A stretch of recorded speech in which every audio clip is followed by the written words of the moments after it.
Item number 16, Kamal Kishore ji.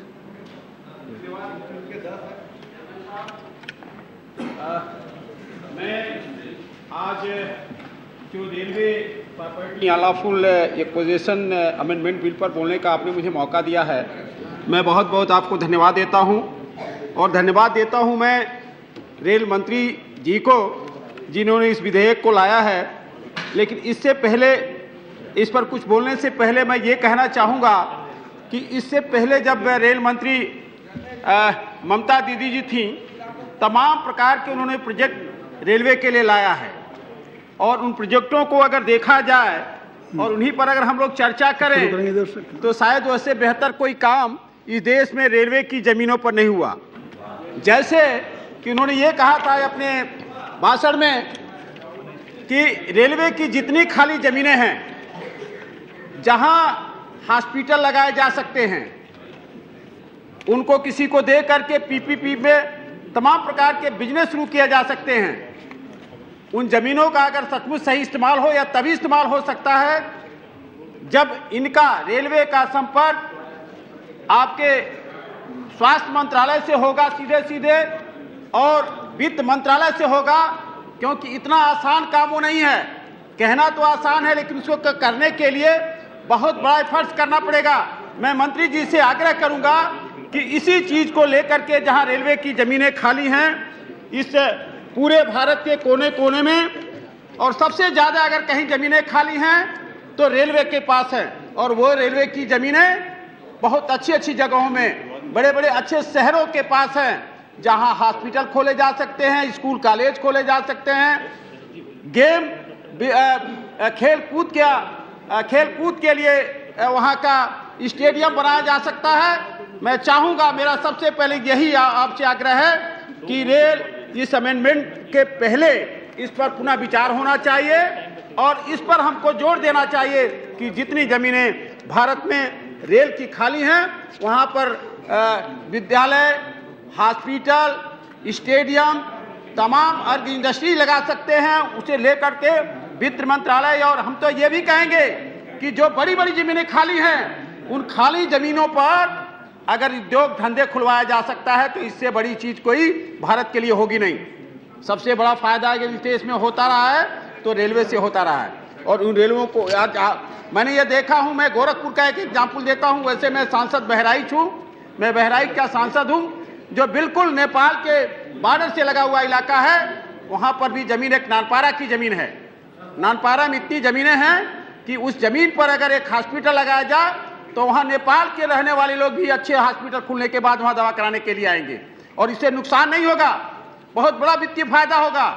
अभी थोड़े दिन पहले रेल मंत्री जब ममता बनर्जी जी थी, दीदी जी, एक रेलवे लाइन का बहुत बड़ा वहां अमान परिवर्तन हो रहा है, जो गोंडा बहराइच और बहराइच से नेपालगंज रोड बिल्कुल नेपाल से सटा हुआ है, जहां आवागमन का एक ही उस इलाके में साधन है। वैसे 2 एंट्रियां हैं नेपाल जाने के लिए और आने के लिए, लेकिन सबसे अगर बड़ा नहीं, मैं वो बिल की बात कर रहा हूं। देखिए, जहां फायदा होगा रेलवे का उस पर मैं आ रहा हूं, उस पर आ रहा हूं।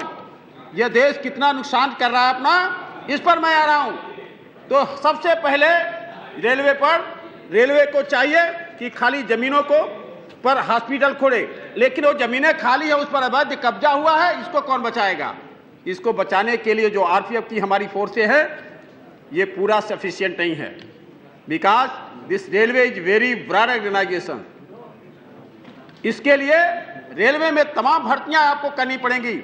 रेल की रक्षा करने के लिए आपको रेलवे में ज्यादा से ज्यादा, खास करके आरपीएफ और आरपीएसएफ में ज्यादा से ज्यादा भर्तियां करनी पड़ेंगी, क्योंकि रेल को चलाने के लिए उन्हीं का सहारा लेना पड़ता है, चाहे वो मालगाड़ी हो, चाहे वो पैसेंजर हो, चाहे वो एक्सप्रेस हो, चाहे वो शताब्दी हो।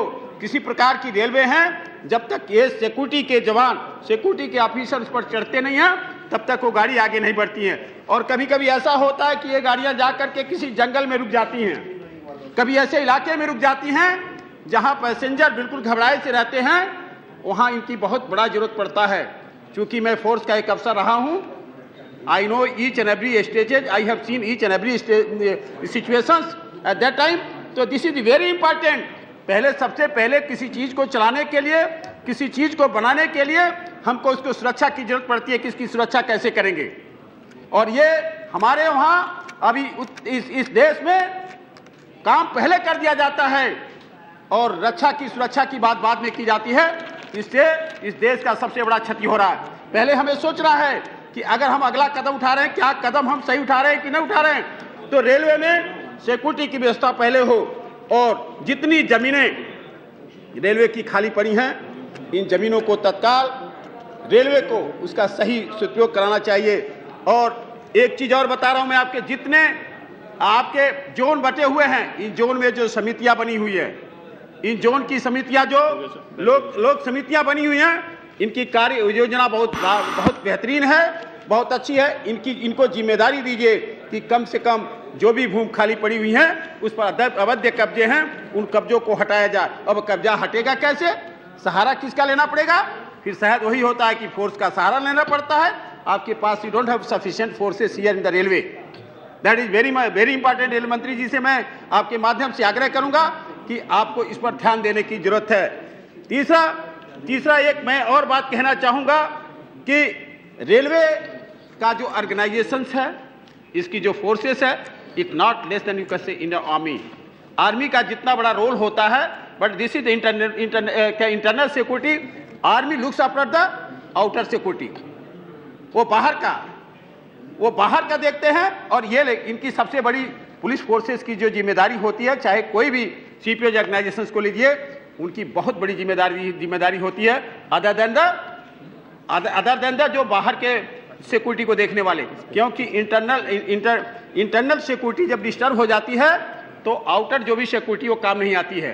हमेशा हमें ध्यान देना है कि हमारे देश, हमारे इस भारत में रहने वाले लोग हैं, वो अगर सुरक्षित है, निश्चित से बाहर के लोग, हम बाहर पर रहने वाली जो भी सेनाएं हैं, वो बाहर के लोग सुरक्षा का काम कर सकते हैं। मैं ज्यादा टाइम नहीं लूंगा। मैं यही फिर कहूंगा कि जो भी खाली जमीनें पड़ी हुई हैं, जमीनें जो खाली पड़ी हुई हैं, इन जमीनों का सही इस्तेमाल होना चाहिए। धन्यवाद।